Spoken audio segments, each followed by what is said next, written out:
So long Nexus and welcome Pixel.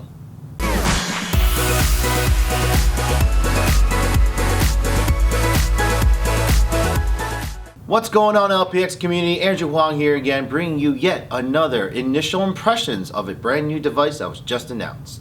Google has finally decided to do away with the Nexus phones, which were not bad phones, but have decided to finally make their own proprietary phones and have released officially the Pixel and the Pixel XL. Now, if you'd like to know more about the technical specs of this device, my channel doesn't typically focus on those aspects, and there's plenty of other videos as well as other news sources that you can go look at the different spec comparisons of the phone compared to the other devices that are out this year. But my channel tends to focus on what it looks like and how do you think it's going to feel on an everyday usage. Now, initial impressions, the design of the device really didn't stick out too much to me. If anything, it kind of follows the similar suit as sort of like the iPhone. If anything, like if you look from far away, they do look kind of similar. But looking beyond that, the functionality of the device, it looks like Google has really refined this phone. So it's nothing that really sticks out, but everything about the device seems to be well refined. Now, what I mean by that is, while nothing really sticks out saying that they're well above the competition, it seems like every aspect of the phone seems to be slightly ahead or on par with some of the top phones that are out right now. Now, the biggest thing that this phone has going for it is that since Google developed this phone, and as well as the operating system, they were able to pretty much make the perfect phone for the current Android operating system. Now, is that a big game changer? Yes and no.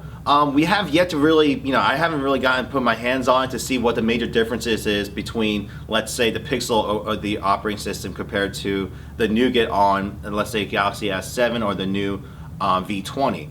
But if they decide to go along the ways as pretty much what Apple did, being able to control the operating system as well as the device, they're able to optimize the user end experience a lot better than just outsourcing their operating system to these other hardware developers. But hopefully Google still keeps Android as an open software to allow these other companies to still customize to their own devices to give the users, different experiences. Now, going back to the design of the phone, I actually don't mind it at all. It doesn't really stick out like the Note 7 did. And let's not talk about the Note 7. I know it's been causing Samsung chaos and everything, so let's forget about it. But in terms of the design, that phone really stuck out to me. But the Google Pixel, especially the XL, because if I were to consider this phone, I'd be looking at the XL version because I want to replace my current Note 4. Now, while I haven't been able to see the phone in person, obviously because it was just announced, from what I've seen online, the specs of the screen looks really good. And I actually tend to focus on the screen quality because I'm a big fan of the mobile VR. I've used the Google Cardboard, I used the Gear VR for the Samsung phones, and a lot of issues with those devices have been the screen door effect, which was caused by pretty much low resolution screens, and not necessarily low resolution. It's just because you're zooming into these cell phone screens really up close to these lenses that any imperfections and any pixels that are a little bit larger tend to be overemphasized. So hopefully this phone is essentially the flagship device to help launch Google's next generation of virtual reality technology. Now, nothing's really confirmed, but there's been rumors going back and forth that Google's releasing a different version of the Cardboard or their own proprietary VR compared to the Oculus Rift and the Gear VR for mobile users to experience virtual reality. So with that said, that's actually one of the biggest things that I was looking for, because I was originally going to go get the Note 7, but because of those issues, I've been forced to now look elsewhere because I could get the S7 Edge, but I personally want a large phablet screen, and there's plenty of other phones out there right now that will better suit my needs than the Note, in comparison to the Note. But this phone seems to be fitting the bill almost to the T, and if I'm gonna have to wait a few months for them to confirm the virtual reality, but if that comes to be, this phone may be my choice for my next upgrade.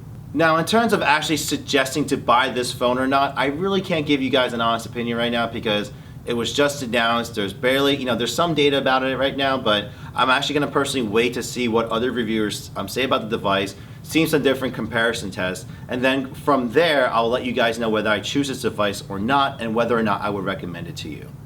But until that video comes out, I would like to hear your guys' opinion on this phone. Do you like the Pixel? Do you not like the Pixel? And if you're an Apple person, do you really hate the Pixel? So just go ahead and share your thoughts in the comment section down below, and then maybe that might influence my next video about the device.